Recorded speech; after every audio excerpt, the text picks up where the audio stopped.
ॐ शुक्लां भरधरं विष्णुं शशिवर्णं चतुर्भुजं प्रसन्नवदनं ध्यायेत् सर्वविघ्नोपशान्तये। ॐ सहनाववतु सहनौ भुनक्तु सह वीर्यं करवावहै तेजस्विनावधीतमस्तु मा विद्विषावहै। ॐ शान्तिः शान्तिः शान्तिः। अगजानन पद्मार्कं गजाननमहर्निशम् अनेकदन्तं भक्तानाम् एकदन्तमुपास्महे। श्रीमहागणपतये नमः। गुरवे सर्वलोकानां विषजे भवरोगिणां निधये सर्वविद्यानां श्रीदक्षिणामूर्तये नमः। अस्मद्गुरुचरणारविन्दाभ्यां नमः। वसुदेवसुतं देवं कंसचाणूरमर्दनं देवकी परमानन्दं कृष्णं वन्दे जगद्गुरुं। ज्ञानानन्दमयं देवं निर्मलस्फटिकाकृतिम् आधारं सर्वविद्यानां श्रीहयग्रीवमुपास्महे। श्रीहयग्रीवमूर्तये नमः। सरस्वती नमस्तुभ्यं वरदे कामरूपिणि विद्यारम्भं करिष्यामि सिद्धिर्भवतु मे सदा। श्रीमहासरस्वत्यै नमः। उमाकोमलहस्ताब्जसम्भावितललाटकं हिरण्यकुण्डलं वन्दे कुमारं पुष्करस्रजं। வெற்றிவேல் முருகனுக்கு ஹரஹரோஹராம். லோகவீரியம் மகாபூஜ்யம் சர்வரக்ஷாகரம் விபும் பார்வதி ஹிருதயானந்தம் சாஸ்தாரம் பிரணமாம்யகம். சுவாமியே சரணமையப்பா. वागर्ताविव सम्पृक्तौ वागर्तप्रतिपत्तये जगदः पितरौ वन्दे पार्वती परमेश्वरौ। श्रीपार्वती परमेश्वराभ्यां नमः। कोमलं कूजयन् वेणुं श्यामलोऽयं कुमारकः वेदमेध्यं परब्रह्मा तस्मै श्रीगुरवे नमः। अस्मद्गुरुचरणारविन्दाभ्यां नमः। श्रीकृष्ण गोविन्द हरे मुरारे श्रीनाथ नारायण वासुदेव। श्रीकृष्ण गोविन्द हरे मुरारे श्रीनाथ नारायण वासुदेव। श्रीकृष्ण गोविन्द हरे मुरारे श्रीनाथ नारायण वासुदेव। पीताम्बरं करविराजितचक्रशङ्खकौमोदकी सरसिजं करुणासमुद्रं राधासहायम् अतिसुन्दरमन्दहासं वातालयेशम् अनिशं हृदि भावयामि। कृष्णो रक्षतु मां चराचरगुरुः कृष्णं नमस्ये सदा। कृष्णेनैव सुरक्षितोऽहमसकृत् कृष्णाय दत्तं मनः।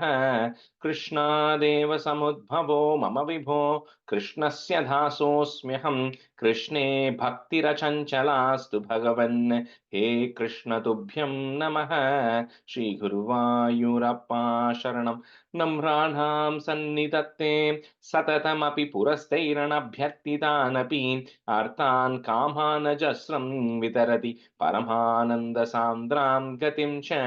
इत्थं निःशेषलभ्यो निरवधिकफलः पारिजातो हरे त्वं क्षुद्रं तं शक्रवाटी ध्रुममभिलषति व्यर्थमर्त्यव्रजोऽयं। श्रीगुरुवायूरप्पा शरणं श्रीभट्टपादम् अनिशं हृदि भावयामि। वंशीविभूषितकरात् नवनीरदाभात् पीताम्बरात् अरुणबिम्बफलादरोष्टात् पूर्णेन्दुसुन्दरमुखात् अरविन्दनेत्रात् कृष्णात् परं किमपि तत्त्वमहं न जाने. കൈരണ്ടും കൂപ്പി ഞാൻ വീണ്ടും ഇറക്കുന്നു നീരജലോചന നിന്നോടായി. ഏതീനു മന്യനെ കുംഭീരേണ്ട തോറും രീതിയിൽ നീ എന്നെ പാലിക്കെന്നായി. കൃഷ്ണ ഹരേ ജയ കൃഷ്ണ ഹരേ ജയ കൃഷ്ണ ഹരേ ജയ കൃഷ്ണ ഹരേ. Good morning, everyone. Okay. So I think we had to review 56 and 57 today. Maybe Vijay, you can do one, and Matangi, can you do one? Okay. I can do 56 if that's I- okay. Okay. Is it okay, Vijaya? Yeah, okay. Go ahead. I'll do 57. Yeah.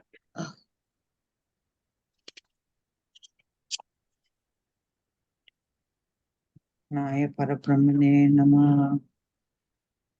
रुचिरकम्पितकुण्डलमण्डलः सुचिरमेष नर्तितपन्नगे अमरतादितदुन्दुभिसुन्दरं वियति गायति दैवतयौवते नमति यदमुष्य शिरोहरे परिविहाय तदुन्नतम् उन्नतम् परिमतन् पदपङ्करुहा चिरं विहरथा करतालमनोहरम् त्वदभग्नविमुग्नपनागने गलितशोणितपातसे पणिपतावसीदति सन्नताः तदबलास्तव माधव पादयोः अयि पुरैव चिराय परिश्रुतत्वदनुभाव विलीन हृदोहिताः मुनिभिराप्य नवाप्य पतैस्तवैः नुनुवुरीश भवन्तम् अयन्त्रितम् पणिवधू गणभक्तिविलोकन प्रविकसत्करुणाकुलचेतसा पणिपतिर्भवतास्युत जीवितः त्वयि समर्पितमूर्तिर्वन्नमत् Murtir, and if you want to break it, you can say Murtir Avanamat. If it's easier. No, okay. Let me put a line. Murtiravanamate Ramanakam Brajavaridi Madhyakam Paniripurna Karoti Viroditam Iti Bhavat Vachananyati Manayan Panipatir Niragat Uragai Samam Panivadu Janadatta Mani Vrajab Jwalitiha Dukula Vibhushitaha Tatagatais Paramatashtu Vimushritaihi Samagata Swajanairtivasavadau And the third line, Mating and the line, Pramada, Tatagatai, Pramadashru. Tatagatais Pramadashru Vimushritaihi Samagata Swajanairtivasavadau Nishipunnastamasavraja mandiram vrajitum akshama eva janotkare swapati tratra bhavascharanashraye tavakrisha nururunda samantataha prabhuditanata palayeti udayat dataravan pashupalakan Avitamashu papata mahanalam kimika chitramayam kalute mukam shikini varnata evahi pitata parilasat yaduna kriya yapyasau itinutaf pashupair muditair vibho Arahare duritai sahamed gata. Nai Parabrahma.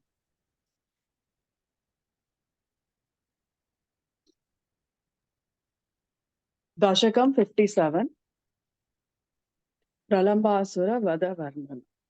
Ramasaka Kwapi Dine Kamada Bhagavan Gato Bhavani Vipinam Sunubhirapi Gopalam Denubhiravi Samvrito Lasadveshaha Sandarshayan Balaya Swairam Vrindavanashriyam Vimalam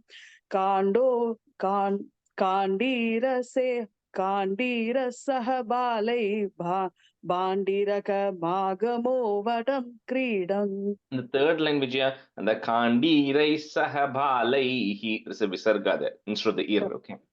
Okay. Kandira Sahabalai भाण्डीरकमागमो वटं क्रीडन् तावक निधन स्पृहयालु गोपमूर्तिरदय रदवालुः दैत्य प्रलम्ब नामा प्रलम्ब बाहुं भवन्तमापेदे. I think you switch that and the sequence you lost the tune. So next one you start fresh. Janannapya. Yeah. Okay. Janannapya जानन्नप्यविजाननिव तेन समं निबद्ध सौहार्दं वटनिकटे पटुपशुपव्याबन्धं द्वन्द्वयुद्धमारब्धाः गोपान् विभज्य तन्वन् सङ्घं बलभद्रकं भवतकमपि त्वद्बलभीरुं दैत्य बलगतं मन्यता भगवन्. And the third and fourth line, I mean that and the comma on the just pause there, right? And it'll land for you. For example, Gopan vibhajyatanvan sangham balabhadrakam bhavatkamapi twadbalabhirum daityam twadbalagatam manyata bhagavan. गोपान् विभज्य तन्वन् सङ्गं बलभद्रकं भवत्कमपि त्वद्बलभीरुं दैत्यं त्वद्बलगत मन्यता भगवन् कल्पित विजेतृवहने समरे परयूयतङ्गं स्वदीयतरं श्रीदामान् मध्यता पराजितो भक्तदास्तां प्रत्यन् एवं बहुषु विभूमन् बालेषु वहत्सु वाक्योमानेषु राम विजित प्रलम्भो जहारतं धुरतो भवदभीत्या त्वदूरं गमयन्तं तं दृष्ट्वा हलिनि विहित गरिमभरे दैत्यस्वरूपमागाद्वद्रुपात् यद्रुपात्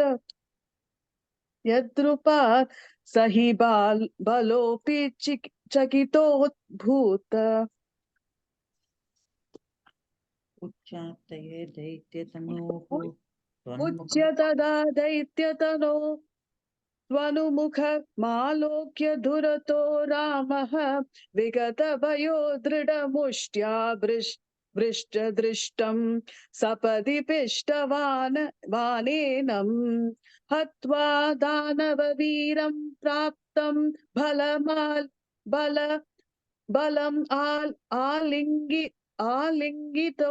आलिङ्गित प्रेम्णा. Ali lingita. There's two li. Okay. आलिलिङ्गित प्रेम्णा तावन्मिलतो युवयोः शिरसि कृता पुष्पदृष्टिरमरगणैः आलम्बो भुवनानां प्रालम्बनिधनमेव मारचयन् कालं विहाय सद्यो लोलम्बरुचे Hare Hare क्लेशान्. Shri Krishnaya Parabrahmane Namaha. The tenth one, right? And the third one where yuva yoho, there is a ish to join there, okay? Instead of the visarga. Oh.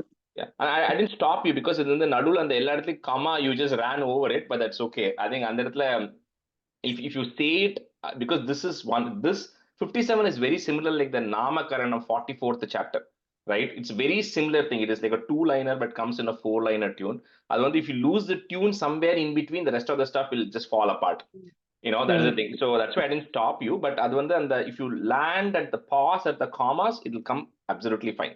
Okay. Anyway, but the words only I was checking. The tune you can just check. Okay. Sure. Yeah. Thank you. Thank you. All right. So I think we had done about 5 in 58, right? Okay. Let me see who I had for today.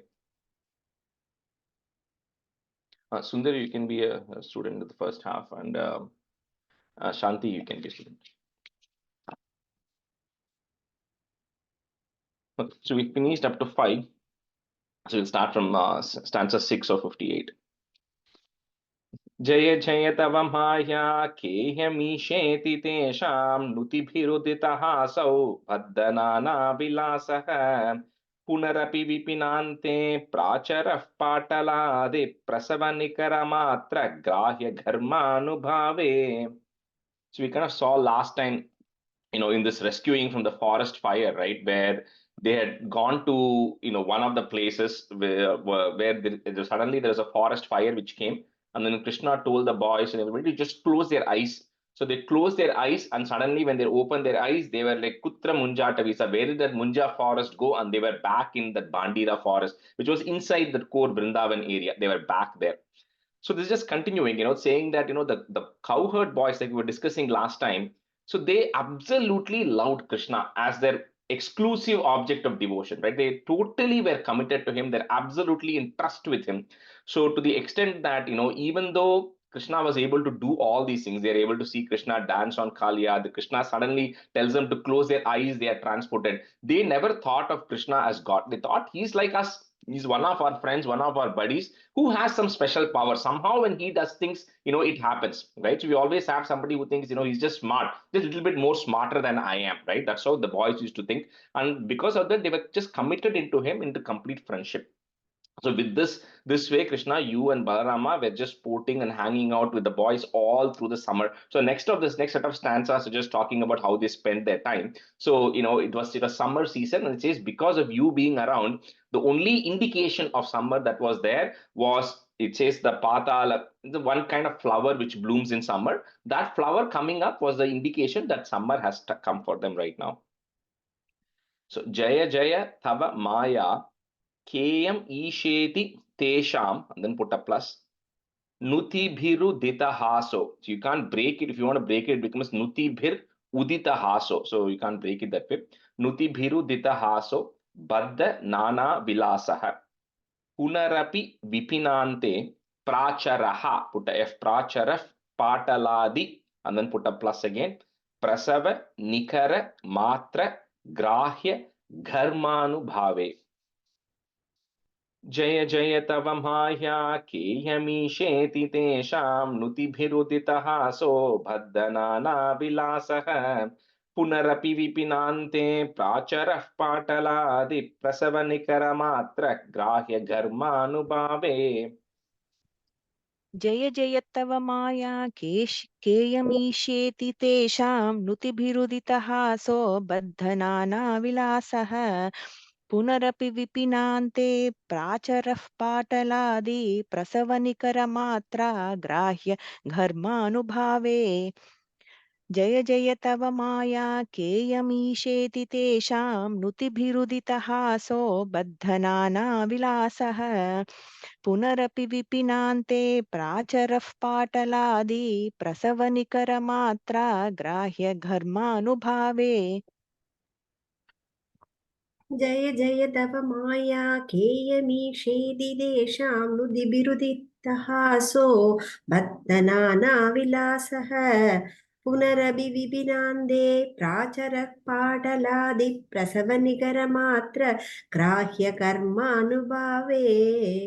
जय जय तव माया केयमीशेति देशां नुदिभिरुदितहासो बद्धनानाविलासः पुनरपि विपिनान्ते प्राचरः पाटलादि प्रसवनिकरमात्र ग्राह्य कर्मानुभावे. That's 7.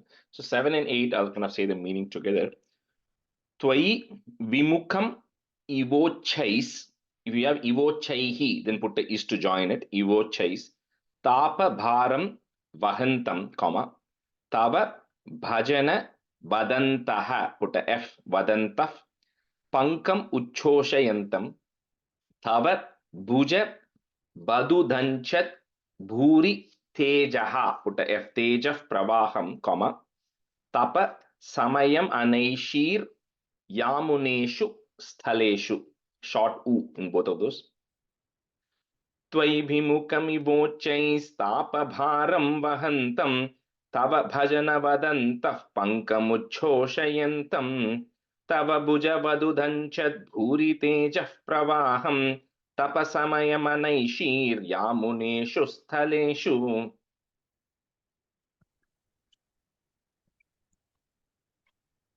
त्वयि विमुखमिवोच्चैस्तापभारं वहन्तं तव भजन वदन्तः पङ्कमुच्चोषयन्तं तव भुजवदुदञ्चद्भूरि तेजः प्रवाहं तपसमयम् अनैशीर्यामुनेषु स्थलेषु त्वयि विमुखमिवोच्चैस्तापभारं वहन्तं तव भजन वदन्तः पङ्कमुच्चोषयन्तं तव भुजवदुदञ्चद्भूरि तेजः प्रवाहं तपसमयमनैशीर्यामुनेषु स्थलेषु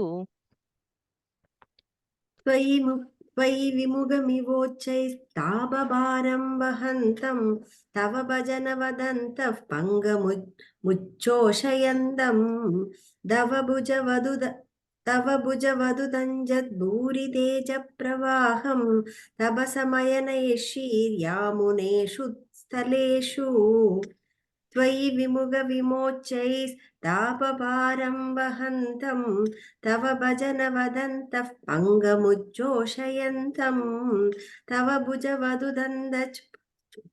भुजवदुदञ्जत्पूरितेजप्रवाहं तव समयमनैशीर्यामुनेषु स्थलेषु Stanza 8.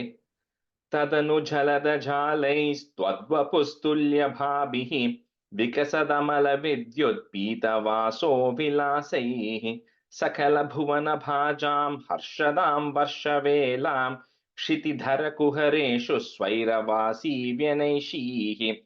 Just continues how in stanza 7, it talks about how intense the heat of the summer was. It says it's like just Bhatripad being a poet, he's just comparing it to a couple of things, for examples. He says the heat of the summer was like the heat of samsara or passion that everybody else who's not connected with you is carrying. So they're so absorbed in it, right? And they're not able to come out of it. So similarly, people who are in Vrindavan who are not associated with you, they were actually beginning to feel the heat of the summer because it was beginning to get hot. And it says, however, the heat is also like for people who worship you, when there's a lot of heat, it burns off all the water, right? So it says the slush, the muddy slush which is there, which is all the dirt from all the bad qualities that we have. It says the heat, just like how the heat burns off all the slush, being around with you, that heat was burning off all the impurities and the sins of people who are actually associated with you, right? So it says just being with you was beneficial for people to get through summer, just like how being around you eliminates all the sins, right? So with that way, they said, however, you, Krishna, you and everybody spent the whole summer around Yamuneshu Sthaleshu, means on the banks of the river Yamuna, you spent all your time because that keeps you cool. Next, after summer, then the rainy season is coming in stanza 8. So, of course, when the rainy season comes and the clouds start getting very dark, right? When the monsoon comes, he says, of course, the moment that happens, then it's exactly like how you are. Just like how your body is that dark gray, blue hue color, the same way the clouds also starts reflecting how you are, right? And then you are wearing the Pitambaram garment, which is yellow in color. So the lightning which comes on the skies resembles that. So with that, all of you then start spending more time in the rainy season. You can't be wandering out. So you are in the Govardhana mountain, and it continues in the next one because the mountain provides shelter, right, with trees and caves and everything. So you spend time in the Govardhana mountain at that time. Thadanu jalada jalais tvat vapus tulya bhabihi. So put a visarga and comma there. Next line on top of that vikasa, there is a ir that goes away. Vikasa damala vidyut. पीतवासो विलासैः सकल भुवन भाजां हर्षदां वर्षवेलां क्षितिधर कुहरेषु स्वैरवासी व्यनैषीः तदनु जलदजालैस्त्वद्वपुस्तुल्यभाभिः विकसदमलविद्युत्पीतवासो विलासैः सकलभुवनभाजां हर्षदां वर्षवेलां क्षितिधरकुहरेषु स्वैरवासी व्यनैषीः. तदनु जलदजालैस्त्वद्वपुस्तुल्यभाभिः विकसदमलविद्योत्पीतवासो विलासैः सकलभुवनभाजां हर्षदां वर्षवेलां क्षितिधरकुहरेषु स्वैरवासी व्यनैषीः तदनु जलदजालैस्त्वद्वपुस्तुल्यभाभिः विकसदमलविद्योत्पीतवासो विलासैः सकलभुवनभाजां हर्षदां वर्षवेलां क्षितिधरकुहरेषु स्वैरवासी व्यनैषीः तदनु जलदजालैस्त्वत्वपुस्तुल्यभाभिः विकसतमलविद्युत्पीतवासो विलासैः सकलभुवनभाजां हर्षतां वर्षवेलां क्षितिधरगुहरेषु स्वैरवासी व्यनैषीः तदनु जलदजालैस्त्वत्वपुस्तुल्यभाभिः विकसतमलविद्युत्पीतवासो विलासैः सकलभुवनभाजां हर्षतां वर्षवेलां क्षितितरगुहरेषु स्वैरवासी व्यनैषीः That's right. कुहरतलनिविष्टं त्वां गरिष्ठं गिरीन्द्रः शिखिकुलनवकेका काकुभिस्तोत्रकारी स्फुटकुटजकदम्बस्तोमपुष्पाञ्जलिं च प्रविदधदनुभेजे देवगोवर्धनोऽसौ. Suppose like we're saying in 8, when it starts raining, right, at the time, of course, Krishna and the boys and the cows used to take shelter in the Govardhana mountain, because the mountain, it was very happy to say, Krishna, you come here, I have a lot of caves, so you all can come and rest in the caves. And it also used to then do puja to Krishna, right, in the sense, the peacocks which were there used to make the cooing sound. And of course, when the rain comes, and all things fall on the floor, it was all like a worshipping archana for Krishna. So with that, there was it says, talks about Kutaja and Kadamba, two different kinds of flowers, which were also in full bloom during this time. So Govardhana is welcoming Krishna, right? Saying that you sit in my heart, just like how we say we meditate upon the Lord in our heart. It is Govardhana is having a cave, which is like a heart where Krishna is sitting. And then Govardhana is offering all this worship to Krishna and everybody during this autumn time when it's raining.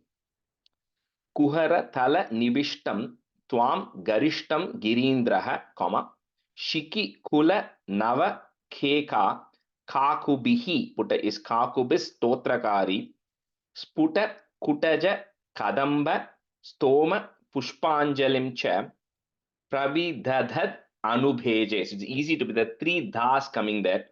So the third one, easy to break it. Pravidadhad anubheje deva govardhanosau. कुहरतलनिविष्टं त्वां गरिष्ठं गिरीन्द्रः शिखिकुलनवकेका काकुभिस्तोत्रकारी स्फुटकुटजकदम्बस्तोमपुष्पाञ्जलिं च प्रविदधदनुभेजे देवगोवर्धनोऽसौ. कुहरतलनिविष्टं त्वां गरिष्ठं गिरीन्द्रः शिखिकुलनवकेका काकुभिस्तोत्रकारी स्फुटकुटजकदम्बस्तोमपुष्पाञ्जलिं च प्रविदधद् अनुभेजे देवगोवर्धनोऽसौ कुहरतलनिविष्टं त्वां गरिष्ठं गिरीन्द्रः शिखिकुलनवकेका काकुभिस्तोत्रकारी स्फुटकुटजकदम्बस्तोमपुष्पाञ्जलिं च प्रविदधतनुभेजे देवगोवर्धनोऽसौ गुहरतलनिविष्टं त्वां गरिष्ठं गिरीन्द्रः सिकिकुलनवकेका शिखिकुल नवकेकाकागुभिः स्तोत्रकारी स्फुटकुडजकदम्बं स्तोमपुष्पाञ्जलिं च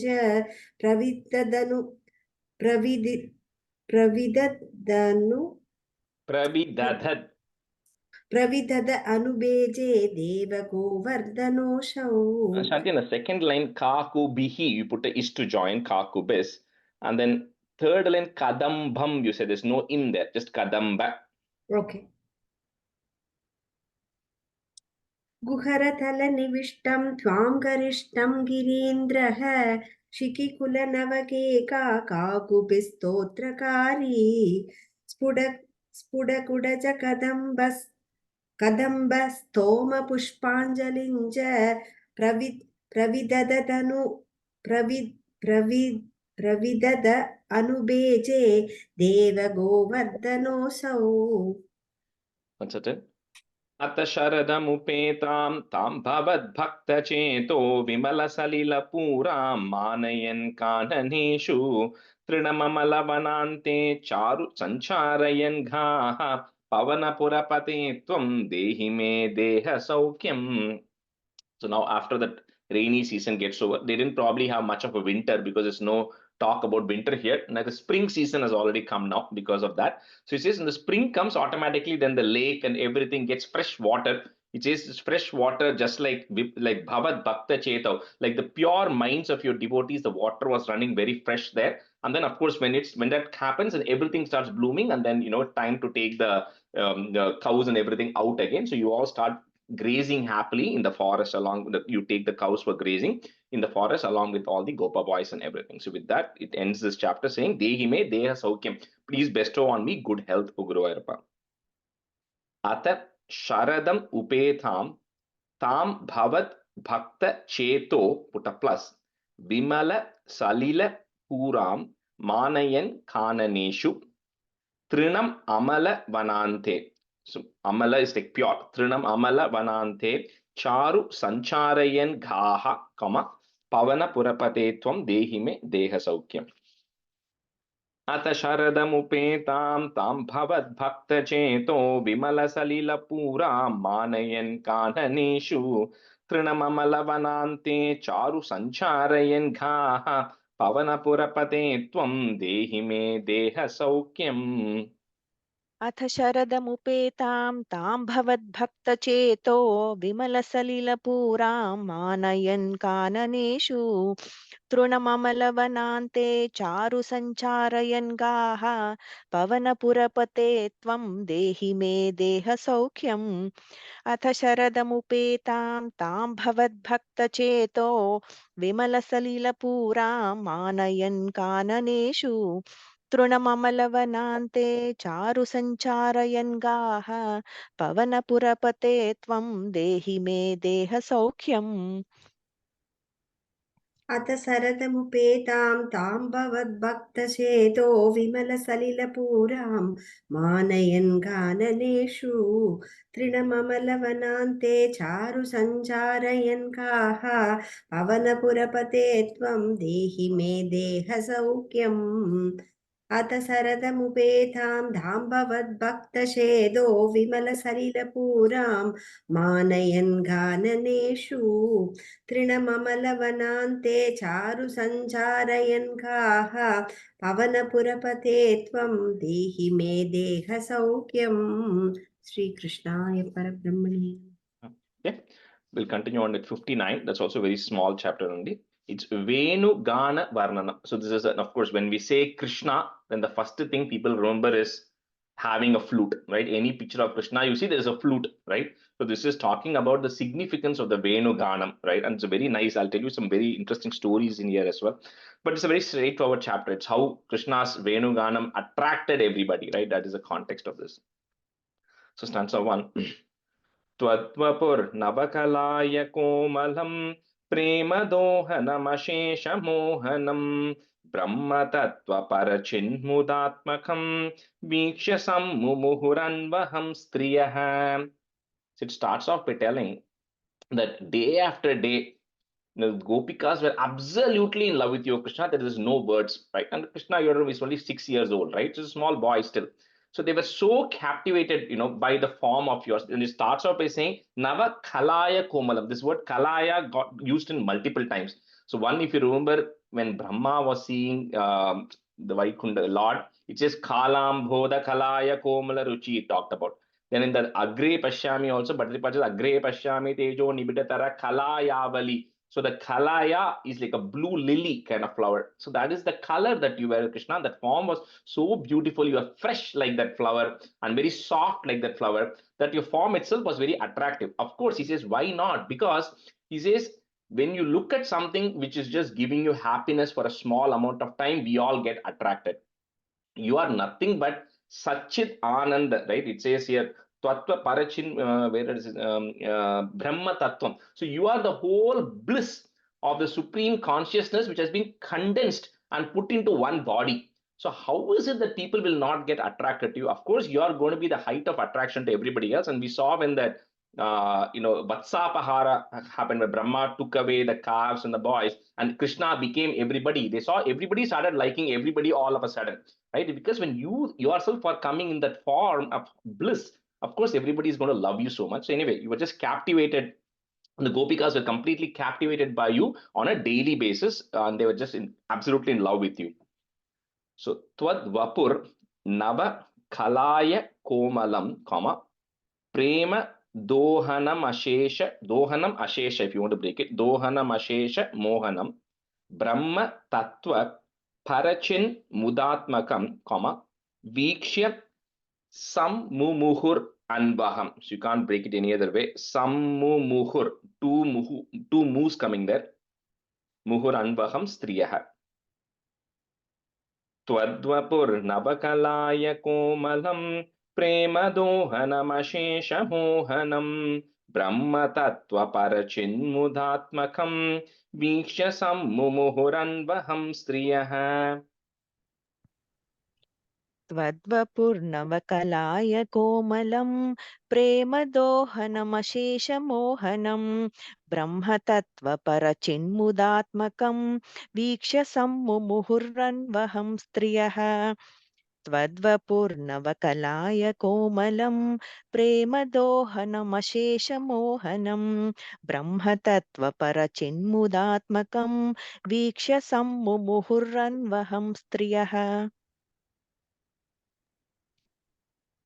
त्वत्वपुर्नवकलाय कोमलं प्रेमदोहनमशेषमोहनं ब्रह्मतत्त्वपरचिन्मुदात्मकं वीक्ष्य सम्मुमुहुरन्नवहं स्त्रियः.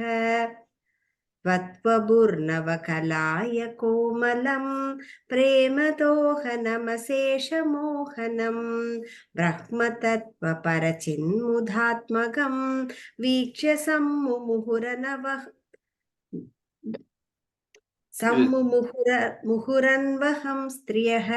Yeah, I think it's easy to break it at the ear only. Sammumuhur Anvaham Striyaha. Can you repeat it? Vikshya Sammumuhur Anvaham. Got it? Okay. Stanza 2. Manmatonmatitamanasah kramat त्वद्विलोकनरतास्ततस्ततः गोपिकास्तवनसेहिरे हरे काननोपगतिमप्यहर्मुखे. So it says, what is not to love about you? So for those of you who know this Madhurashtakam, which was created by Shri Vallabhacharya, it starts with Adaram Madhuram, Vadanam Madhuram. It goes on by saying, Krishna, your lips are sweet and charming. Your, Vadanam, your body is sweet and charming. Your, your eyes are charming. Your hasitam, your smile is charming. Hridayam, your heart, everything of yours is sweet. There's nothing of yours which is not sweet. So how can people not fall in love with you? So this Gopikas also here, they were so attached to Krishna to the extent that when Krishna used to go in the morning for taking the cattle to graze, they used to start missing him. They did not even want to let him go, right? So they're constantly thinking about him and constantly around him as well, that every time in the morning when you used to go, Krishna, they used to get very disappointed with it because you are leaving for the day, right? So Manmathon Matita. Manmata unmatita, but you say it together. Manmathon matita manasaha. Put a manasah kramat. So there's two it there. After first it, put a comma, kramat. Tvad vilokana rathas tatas tataha. Gopikas tava nasehire hare, comma. Kananopagatim apyaharmukhe. If you want to break it at that ma. Kananopagatim apyaharmukhe. Manmatonmatitamanasah kramat त्वद्विलोकनरतास्ततस्ततः गोपिकास्तवनसेहिरे हरे काननोपगतिमप्यहर्मुखे. मन्मथोन्मथितमानसः क्रमात् त्वद्विलोकनरतास्ततस्ततः गोपिकास्तव नसेहिरे हरे काननोपगतिमप्यहर्मुखे मन्मथोन्मथितमानसः क्रमात् त्वद्विलोकनरतास्ततस्ततः गोपिकास्तव नसेहिरे हरे काननोपगतिमप्यहर्मुखे मन्मथोन्मदितमानसाक्रमात् तत्विलोकनरतास्ततस्ततः गोपिकास्तव नसेहिरे हरे काननोपगतिम् अभ्यहर्मुहे. Until the second line, Twadvilokana.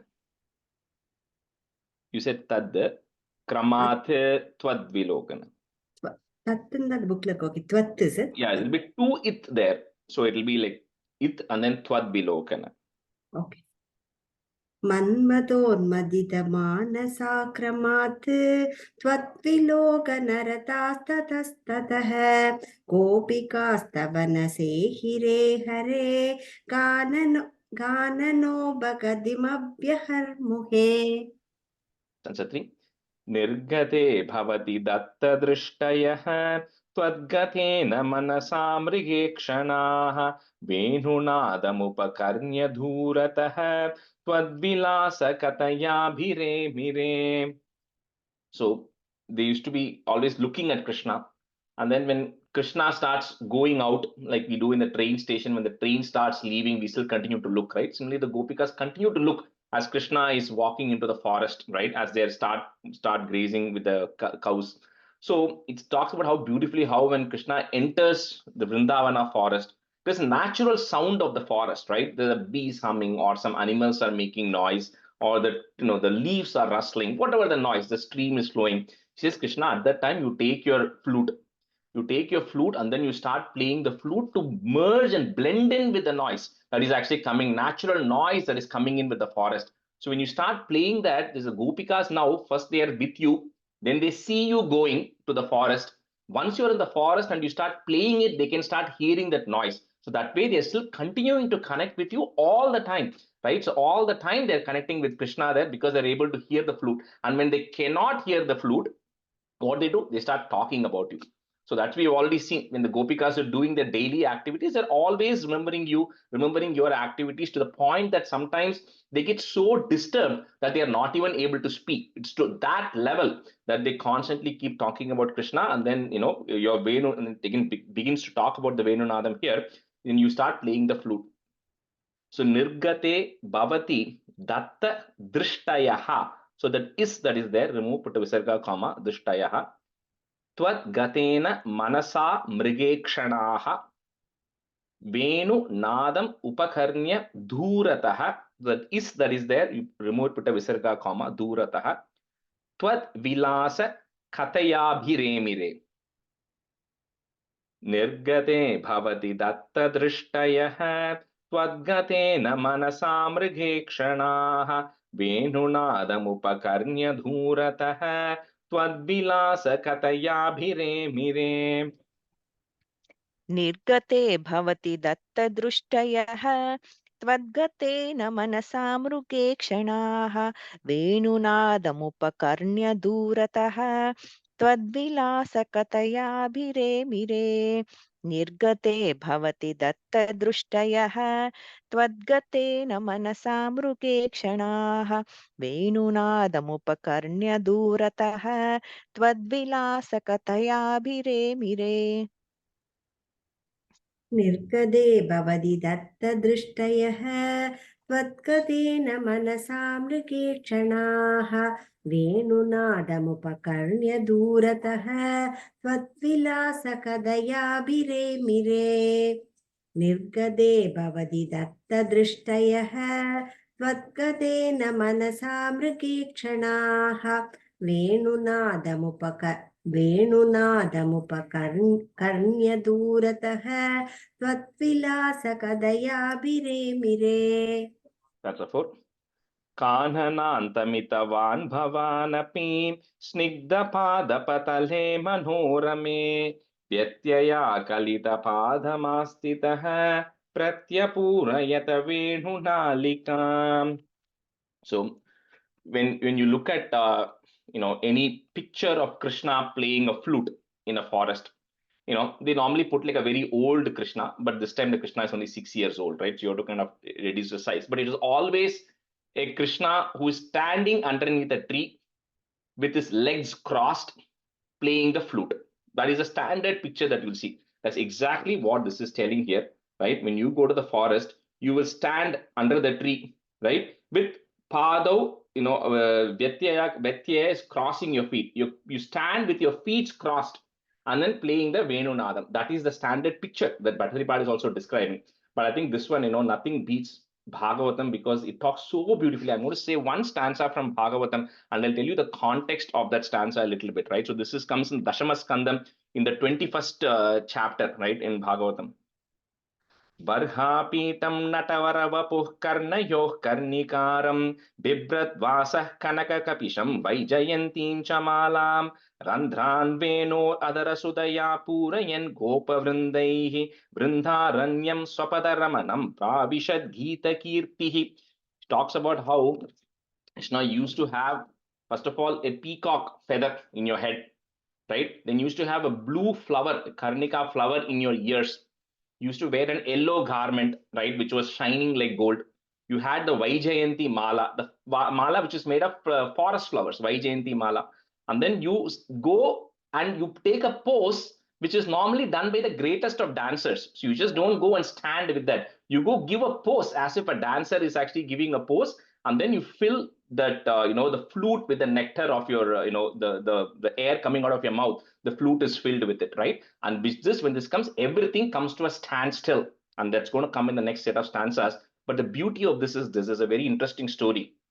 So when Veda Vyasa, I won't go too much into the story there, but when Vyasa had the Srimad Bhagavatam compiled, he had to say, who do I give it to? Because somebody has to take it, because the Vedas he split it into four, gave it to various disciples of his. So Srimad Bhagavatam he had to give. So he had a son called Shuka Brahman, but that son, the moment he was born, he was so, enlightened that he had already left the house. And when he walked, nobody knew what was happening. He was in his own, he was in the forest, he never comes home, right? He's always in the forest. So Vyasa now has to say, what do I do to get this boy to come home? Because I want him to take up Srimad Bhagavatam and spread it to the world. So he calls all his students and says, you go to the forest. Shuka is sitting there and meditating somewhere. You go bring Shuka back home. So the boys say, we can't go to the forest. The forest has like all kinds of animals and snakes and everything there. How do we go to the forest? So this particular stanza, which I said, is what Vyasa teaches the boys and says, you go say this stanza. You go to the forest, no animal is going to come near you. Because anytime you talk about how Krishna is standing and singing the flute, every creature in this world comes to a standstill. So you go confidently, no animal is going to come near you. So the boys go and they go to the forest and they all start singing this one stanza. Nothing happens. But not just the animals, suddenly Shuka Brahman from his meditation is blocked. He suddenly stops his meditation. He says, what is this thing I'm hearing? And then he comes out of his meditation and comes and asks the boys, who taught you this? So they say, you love this? My father has 18,000 stanzas waiting for you to learn, so please come. So that's how Shuka Brahman then comes back. And then from Vyasa, he learns Srimad Bhagavatam. So this is the stanza which talks about how Krishna is going to the forest and plays the Venuganam, right? So it's a very beautiful stanza out of Bhagavatam. But anyway, Bhattaripad is giving a quick summary of that here.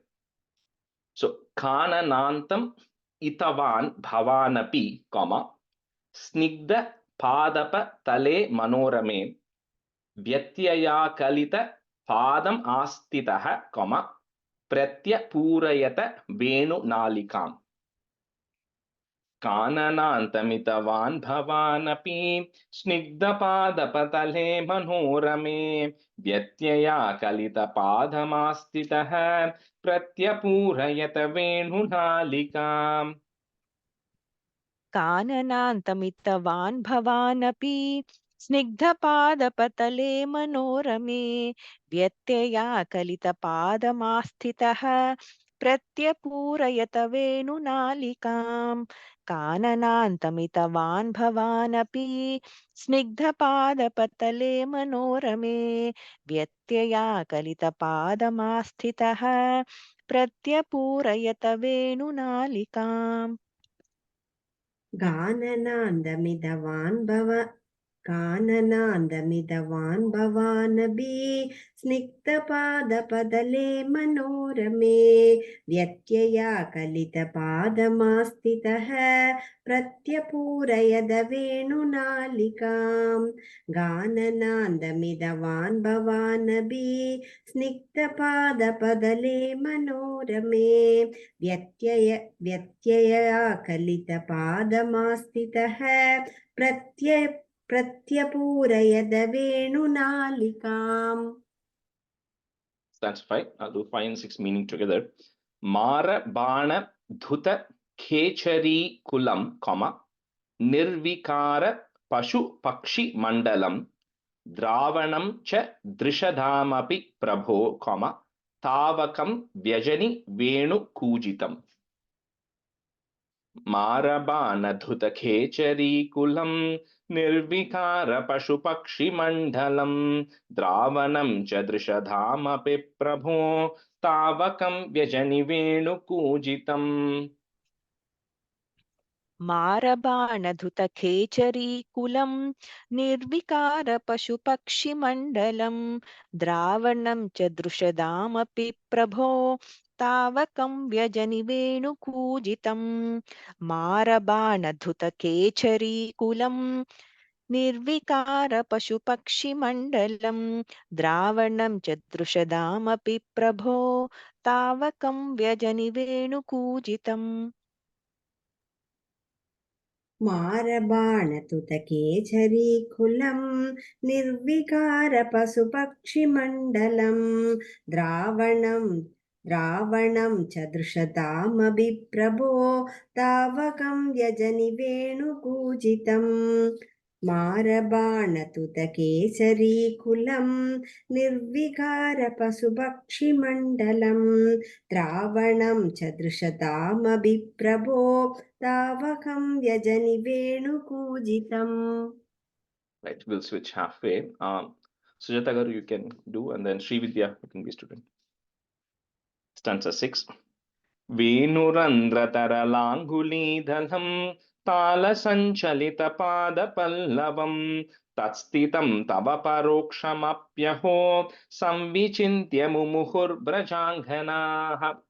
So a lot when stanza 5, when the music starts coming out of your flute, it talks about how even the people who are not attracted or attached to anything, right, very strong minded, even their heart starts melting, right? And to the extent that the animals and the birds and even the rocks, it says, start melting, right? That's how the music of Venu, the song coming out of the flute, music coming out of the flute is. So it talks about how when the cows are standing, the cows have long ears, right? So the big ears, so the ears open up because they want to absorb all the melody which is actually coming out of the flute. And when the calves start drinking milk from the cows and they're still drinking the milk, and suddenly when the music comes, they pause drinking. So they have the mouth filled with milk, but they're not refusing to swallow it because they're just absorbing themselves in the, the music that is coming from the Venu Ganam. Similarly, the birds, when the birds are flying and they start hearing it, they say, I have to take a pause. I'm going to pause. I'm going to climb up to the topmost branch of a tree and see where this music is coming from. So everybody and everything comes to a standstill when you start playing that Venu Ganam of Krishna. So Venu Randhra, sorry, the next one, sixth one. So with when you start now playing, with your fingers, when you start, you have to move the fingers right on top of the holes in the flute. So when you start doing it, you then start tapping your feet in, like just like how you danced on Kalia with appropriate sync. You are syncing your feet and then tapping on your feet as well. So this pose of yours, which was standing under the tree, moving your fingers, tapping your feet, that was the image that everybody absorbed onto themselves. So anytime people wanted to think about you, the Braja people, they used to always imagine this form of yours, and that used to bring them a lot of ecstasy. So Venu Randhra Tharalanguli Dalam, comma, Tala Sanchalita Pada Pallavam tat stitam tava paroksham apyaho, comma, samvichintya mumuhur vrajanganaha. Venurandrataralangulidalam तालसञ्चलितपादपल्लवम् तत्स्थितं तव परोक्षमप्यहो संविचिन्त्य मुमुहुर्व्रजाङ्गनाः. वेणुरन्ध्रतरलाङ्गुलीदलं तालसञ्चलितपादपल्लवम् तत्स्थितं तव परोक्षमप्यहो संविचिन्त्य मुमुहुर्यजाङ्गनाः वेणुरन्ध्रतरलाङ्गुलीदलं तालसञ्चलितपादपल्लवम् तत्स्थितं तव परोक्षमप्यहो संविचिन्त्य मुमुहुर्वजाङ्गनाः वेणुरन्ध्रतरलाङ्गुलीतलं तालसञ्जलितपादपल्लवम् तत्स्थितं तव परोक्षमप्यहो संविचिन्त्य मुहुर्भृजाङ्गनाः वेणुरन्ध्रतरलाङ्गुलीतलं तालसञ्जलितपादपल्लवम् तत्स्थितं तव परोक्षमप्यहो संविचिन्त्य मुहुर्भृजाङ्गनाः. That's a 7. Nirvishanka bhavadanga-darshiniः खेचरिः खगमृगान् पशूनपि त्वत्पद-प्रणयिकाननं च ताः धन्य-धन्यमिति नन्वमानयन्. So this Gopikas used to say that blessed are those people who are able to see Krishna in this form. And they say, you know what, all these cows and these calves and even they say this foolish deer, the deer which has no knowledge, he says that is so blessed because it doesn't have to do anything. It just has to be where it is. And Krishna is coming into the forest and Krishna is playing the flute and all of them can stand and look at Krishna. However, we as Gopikas, we are not able to go to the forest. We are missing seeing Krishna in this, when he's playing the Venu Ganam. They used to always whine and complain about how that is. So he says, what is the purpose of these eyes if you cannot see Krishna playing the flute, right, in Vrindavan forest? He says, then the feet, wherever Krishna walks, he says, Govardhana is so blessed. Because like it says, Govardhana is so, because first of all, Govardhana is giving enough pasture. So Krishna has to take the cows there. And then it has streams flowing. So the cows and Krishna go drink water from there. So automatically Krishna has to climb Govardhana. So he says Govardhana is so blessed because Krishna is forced to come to Govardhana and he's walking on it all the time. So he says Govardhana is such a blessing that Govardhana is there because and the whole Vrindavan forest, because Krishna is spending his full day, right, in the forest grazing the cows as well. So Nirvishankha Bhavadanga Darshinihi, comma, Kecharihi is there, put a if sound, Kecharih Khaga Mrigan Pashunapi Twat Pada Pranayi Kananam Chataha, comma, Dhanya Dhanyamiti Nanvamanayan. Nirvishanka Bhavadanga Darshinihi Kecharih Khaga Mrigan Pashunapi Twatpada Pranayi Kananam Chataha Dhanya Dhanyamiti Nanvamanayan. निर्विशङ्क भवदङ्गदर्शिनीः खेचरी खगमृगान् पशूनपि त्वत्पदप्रणयिकाननं च ताः धन्यधन्यमिति नन्वमानयन् निर्विशङ्क भवदङ्गदर्शिनीः खेचरी खगमृगान् पशूनपि त्वत्पदप्रणयिकाननं च ताः धन्यधन्यमिति नन्वमानयन् निर्विशङ्गपवदङ्गदर्शिनीः केचरिः खगमृगान् पशूनपि तत्पदप्रणयिकाननं च दाः धन्यधन्यमिति नन्वमानयन् निर्विशङ्गभवदङ्गदर्शिनीः केचरिः खगमृगान् पशूनपि तत्पदप्रणयिकाननं च दाः धन्यधन्यमिति नन्वमानयन्. Stanza 8. Apibheyadaramridham kadha venubhuktarasasheshamekadha durato patakritam durashayetyakhula muhurima samamuhan. So here talks about how the flute is so lucky. It says first it starts with the flute and says the flute is so lucky because Krishna is always holding on to the flute. Krishna keeps putting the flute in his mouth. It says nobody has such access to Krishna like the flute has. So first of all, the flute is very lucky.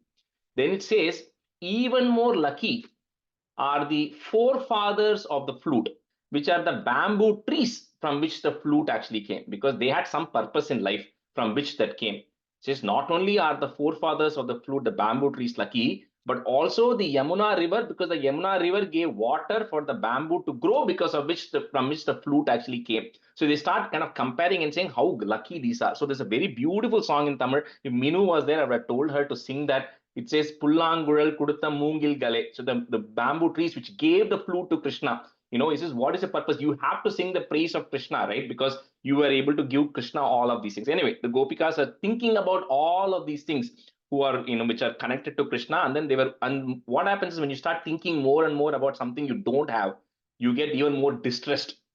That's what is happening to the Gopikas. They're constantly getting distressed because they keep thinking about what they don't have access to, how somebody else has access to what they want. Right? So, apibheyam adharamritam kada, comma, venu bhukta rasa sheshame kada, durato bata kritam durashayet yakula. So you can put a plus there between those two lines. It's durashayeti akula, but we'll just say it together. So durashayet yakula muhurimaha. Put is muhurimas samamuhan. Apibheyamadaramritam kadha venubhuktarasasheshame kadha durato batakritam durashayetyakulam muhurima samamuhan. आपिबेयमधरामृतं कदा वेणुभुक्तरसशेषमेकदा दूरतो बत कृतं दुराशयेत्याकुला मुहुरिमां समामुहन् आपिबेयमधुरामृतं कदा वेणुभुक्तरसशेषमेकदा दूरतो बत कृतं दुराशयेत्याकुला मुहुरिमां समामुहन्.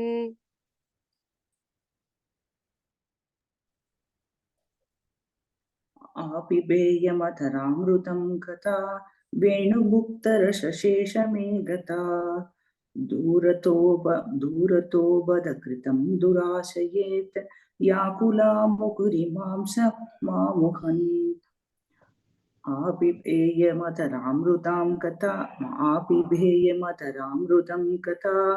वेणुमुक्तरसशेषमे गता दूरतो बदकृतं दुराशयेत् याकुला मुकुरिमां समामुहन्. And the nadula, you cannot put a break of durashayet yakula, because the durashayet yakula kind of comes together. Okay. So as much as possible, don't pause there. And then the muhurima, I'm hearing an im sound. It's just muhurimas samamuhan. Okay. Yeah. Okay. Stanza 9. Rajesh, very Yeah. quickly, when you நீங்க அதை சொல்லும்பொழுது I also thought of the same song. புல்லாங்குழல் கொடுத்த மூங்கில்களே. ஆனா for some reason in the second line he says வண்டாடும் Ganga Malar தோட்டங்களே. I don't know why கண்ணதாசனுக்கு வந்து I don't know if he didn't know about Yamuna or what, but he says Gangai. I also noticed, I don't know why he's saying Gangai Malar. I don't know if I didn't want to misinterpret it, because Yes. I don't know if Gangai Malar could mean something else. Like, Okay. I don't know if he was referring to Ganga instead of Yamuna, or if Gangai Malar means something else poetically. Oh, okay. Right? Yeah. That's possible, right? Because his poet, sometimes they just spin around. So it might mean completely totally different, right? But yeah. Yes. Maybe somebody who's a Tamil expert can figure that out, right? What it meant. Yeah. Stanza 9. Pratyaham cha punarittamanganaha chittayoनिजनितात् अनुग्रहात् बद्धराग विवशास्त्वहि प्रभो नित्यमापुरिह कृत्य मूढताम्. So this, like we talk about how this Gopikas are constantly, they were thinking about Krishna every day, right? And it says, anytime there is an attachment to something or somebody, and this continues into the 10, so I don't want to jump too much into the meaning of 10, but when you have attachment towards someone or something, it says Kamadeva is coming in and then making you get attached to it, which is bad, because attachment is considered bad. But in this case, it says Kamadeva is a blessings to the Gopikas because they're so attached to Krishna. And they were getting so attached to the Krishna that they were becoming indifferent to all the other things which were going around them. Right? They had only one focus. They were always thinking about Krishna. He says, Kamadeva, it's a blessing that you have actually given to the Gopikas, that they are so much in love with Krishna. So, pratyaham cha punar ittam anganaha. If you want to break it, it's punar ittam anganaha. The ish that is there, remove it, put a visarga comma, anganaha. Next line starts with chitta. Chitta yoni janitad anugrahat baddha raga vivashas tvayi prabho, comma, nityamapuriha kritya mudhatam. Pratyaham cha punarittamanganaha chittayoni janitadanugrahat baddharaga vivashastvahi prabho nityamapuriha kritya mudhatam.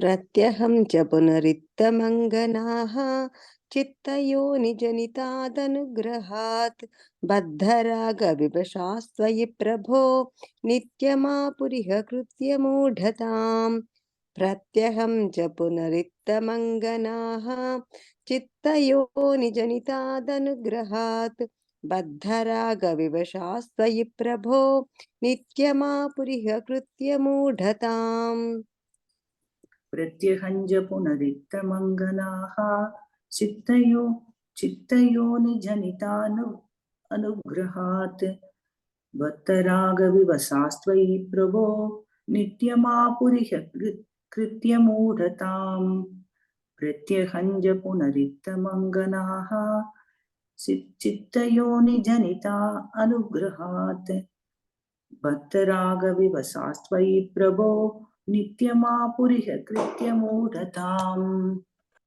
That's it, man. This is a different tune. Ragastava jayate hi swabhavat mokshopayo yatna tasyan navasyat tasam tvekam tadvayam labdhamasit bhagyam bhagyam pahi marutesha. It says, it's one of the most easiest thing for anybody in this world is to fall in love or fall in attachment with something. It happens to us on an everyday basis, whether it be the food we eat or the people around us or any things around. He says attachment to something is the most easiest thing to happen in this world. What is the most difficult thing to happen is to get away from bondage and to get into liberation. That is the most difficult thing. But says here bhagyam bhagyam, but just the gopikas are so blessed because the thing that they felt in absolute love with, what they fell in absolute love with, is the one which leads them to liberation. Right? Most of the things we fall in love with is never going to lead us to liberation. Right? It's the opposite of that. It results in bondage, and we have to then quit everything to go to liberation. He says, but so blessed are the gopikas. Not just the gopikas, everybody is blessed if you take that route. But he says gopikas are so blessed because the one thing they absolutely love is the thing that is also going to lead them to liberation. Pahima Marutesha. Oh, Guruvayurappa, please eradicate my ailments. Ragas Tavaj Jayate Hi Swabhavat. Put a it at the end of that line, comma. Next line, if you have a in, that goes away. Mokshophayo Yatnataha. Put a is Yatnatas Syan Navasyat Tasam Tvekam Tadvayam Labdhamasit. Very easily available. Labdhamasit, comma. Bhagyam Bhagyam Pahima Marutesha. Ragastav jayate hi swabhavat mokshopayo yatna tasyan navasyat tasam tvekam tadvayam labdhamasit bhagyam bhagyam pahi marutesha. रागस्तावजायते हि स्वभावात् मोक्षोपायो यत्न तस्यान्नवा स्यात् तासां त्वेकं तद्वयं लब्धमासीत् भाग्यं भाग्यं पाहि मां मारुतेश रागस्तावजायते हि स्वभावात् मोक्षोपायो यत्न तस्यान्नवा स्यात् तासां त्वेकं तद्वयं लब्धमासीत् भाग्यं भाग्यं पाहि मां मारुतेश. That tad dvayam. Okay, the third line. तद्वयं okay त्वेकं तत्. रागस्तावज्जायते हि स्वभावात् मोक्षोपायो यत्नदस्यान्न वा स्यात् तासां द्वेगं तत्त्वयं लब्धमासीत् भाग्यं भाग्यं पाहि मां मारुतेश रागस्तावज्जायते हि स्वभावात् मोक्षोपायो यत्नदस्यान्न वा स्यात् दासां द्वेगं तत्त्वयं लब्धमासीत् भाग्यं भाग्यं पाहि मां मारुतेश श्रीकृष्णाय परब्रह्मणे Mani Namaha. Okay. Probably do a few stanzas of the next one. Dasakam 60. It's also a small chapter only. Gopi Vastrapa Harana Varnana. So this all you all know about it. So stanza 1. Madana Turacheta Sonvaham Bhavadangridvayadasya Kamyaya Yamuna Tatasimni Saikatim Taralakshyo Girijam Samarchichan. So it was the what they call as Margari in Tamil, so which is like November to December, that time of the month. So at the beginning of the winter season, right? So at that time, all the unmarried girls of Vrindavan, so they all decided to worship Katyayani, Durga Devi, Girija. They wanted to worship, and because they wanted to all get married to a proper husband, right? They wanted to get a right husband. So they all decided. So what they did was they used to, for that entire month, they were doing a particular vratam, Katyayani vratam, where they used to only eat specific things, no salt, all of that stuff for the entire month. And they used to, every morning, they used to go to the banks of the Yamuna river, and they used to make out of the sand, right, out of the clay or whatever that is there, they used to make an image of Durga, Katyayani, and they used to worship her every day. And they were doing this for the whole the period of the Margari month. Madanathura Cheta Sonvaham, Bhavadangri Dvaya Dasya Kamyaya. So it talks about they want you. I'll talk about more of that in the second stanza. Dvaya Dasya Kamyaya Yamuna Tata Simni Saikatin, Tharalakshyo Girijam Samarchichan. Madanaturacheta sonvaham Bhavadangridvayadasya Kamyaya Yamuna Tatasimni Saikathim Taralakshyo Girijam Samarchichan. मदनातुरचेतसोन्वहं भवदङ्घ्रिद्वयदास्य काम्यया Yamuna तटसीं निसैकतीं तरलाक्ष्यो गिरिजां समार्चिचन् मदनातुरचेतसोन्वहं भवदङ्घ्रिद्वयदास्य काम्यया Yamuna तटसीं निसैकतीं तरलाक्ष्यो गिरिजां समार्चिचन् मदनादुरसेदशोन्वहं भवदङ्घ्रिद्वयदास्य काम्यया यमुनातडसीं निशैकतीं तरलाक्ष्यो गिरिजां समार्चिचन् मदनादुरचेतशोन्वहं भवदङ्घ्रिद्वयदास्य काम्यया यमुनातडसीं निशैकतीं तरलाक्ष्यो गिरिजां समार्चिचन्. Stanza 2. Tavanama Katharata Samham Sudrishah Pratarupagathanadhim Upahara Shataira Pujayan Daito Nanda Suto Bhavediti. So, there's a slokam, they say, which is then Bhagavatam, which they pray to Katyayani. He says, all the unmarried girls, right, who are going and praying this, saying, O Katyayani Mahamaya, O goddess Katyayani, who has the great power, who is a Maha Yogeshwari, one who is a goddess of all the yoga, Nanda Gopa Sutham Devi. Go Devi, give me Nanda Gopa son, Patim me Kuru, give me Nanda Gopa son as my husband. So that was a prayer that they were actually going and doing to Katyayani, right? Saying, may Krishna become my husband. Or actually more, because these Gopikas or whoever are there are, if you remember 37th Dashakam, where Krishna Avataram was going to happen, Krishna said all the Devas and the Deva Patnis, all of them who have done enough punyam, who have already attained all the knowledge, who are already blessed, are now going to be born as Gopas and Gopikas, because Krishna Avataram, where Krishna said, you all have done enough prayers to me through all these other avatarams. You do enough homam, yajna, sacrifices, everything.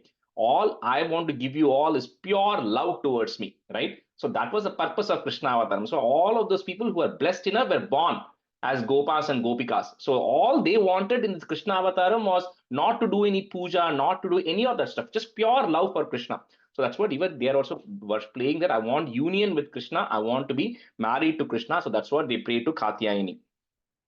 So Tava Nama Katha Rataha, put is Rata Samam, comma, Sudrishaha, put a F, Sudrisha, Pratar Upagata Nadim, Upahara Shatair Apujayan, comma, Daito Nandasuto Bhavediti. So Upahara with lot of offerings.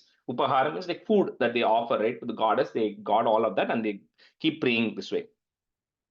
Tavanama katharata samham sudrishah pratarupagatha nadim upahara shataira pujayan daito nanda suto bhavediti.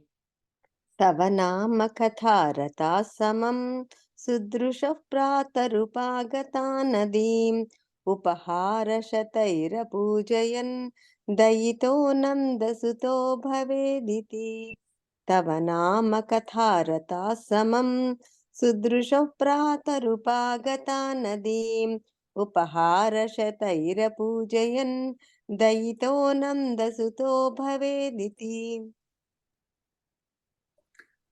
तव नाम कधारदासमं शुतृथ प्रातरुपागधानतीम् उपहारसदैरपूजयन् दयितो नन्दसुतो भवेदिति तव नाम कधारदासमं शुतृथ प्रातरुपागधानतीम् उपहारसदैरपूजयन् दयितो नन्दसुतो भवेदिति. That's a 3. Itima samupahita vrataha taralakshir abhivikshata bhavan karuna mrudulo nadhitatam samayasi tadanugrahe chaya. So like this, it goes on for 1 full month. They do the Katyayani Vratam, and every day they used to come. They used to give the offerings, and they used to do that slokam, and they used to do the prayers, and they used to be always also thinking about Krishna because they want to get married to Krishna, right? So they were always thinking about Krishna in their mind as well, and all this was going on. So on the last day of the Vratam, so they come, they do the same thing, and this time what they do is they remove all their clothes and they all get into the Yamuna, and because they finished all the Vratam, right? So the last day. So they decided to just get into the water to just play and just have fun because it's all completed.